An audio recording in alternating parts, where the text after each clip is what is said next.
ከማን ጋር እየገባሽ ነበር? ሰጥቶሽ ነገር 8 ሰዓት ተኩል ትላንት። ወይኔ ጉድ ፈላ። እኔ ከማንም ጋር አልገባሁም። አብርሃም ትላንት ወይ ጉድ ወይ ጉድ ወይ ጉድ! ሄርሜላና አብርሽ ተጣሉ። ሰበር መረጃ፣ ሰበር ዜና። አይ ጉድ፣ አይ ፈተና። እኔ የምልህ አብርሃም በስንቶቻችሁ ነው ፈተና የምታዩን? የምለው ማለት ነው።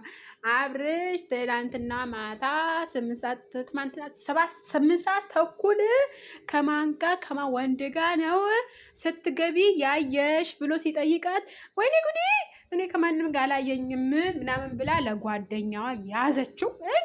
እንግዲህ ንካበለው ይባላል። እንግዲህ በቃ አሁኑ ቡጡን ነገሩን ተፈጠረ እንትን በቃ አሁን ተጀመረ ማለት ነው። ግን በነገራችን ላይ ውሸት ከሆነ በጣም ነው የሚያሳዝነው። ውሸት ፈጥረህ ሄርሜላና አብርሽ ለማጣላት ውሸት ፈጥረህ መተህ ከሱ ጋር ከነገርክ በጣም ስህተተኛ ነህ፣ በጣም ማለት ነው። ምክንያቱም በውሸት አይጣሉም፣ በውሸት አይለያዩም፣ በውሸት ምንም ነገር የሚሆን ነገር የለም። ጊዜ ሄዶ እውነቱ ይወጣል። ገብቶሃል? እውነቱ ይወጣል። ግን እሷ እንደዚህ እሷ ያላደረገችው ነገር አድርጊያለሁ ብላ መቼም አታምንላችሁም። እንዴት ነው ያላደረገችው ነገር አድርጊያለሁ ብላ እንዴት ነው የምታምነው የልጅቷ ማለት ነው? እንደምንነክታቸዋል ምንድን ነው እንዴ? እሷ እኮ ምንም ነገር ያደረኩት ነገር የለም።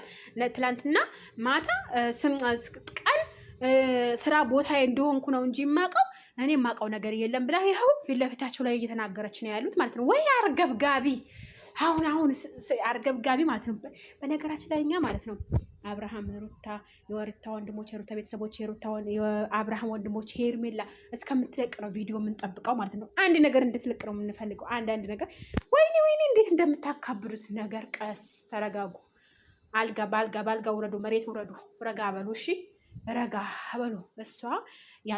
እሱ የሚረጋገጥ ነገር ነው፣ የሚረጋጋ ነገር ነው። ሳታረጋግጡ ሆይ አትበሉ። እሺ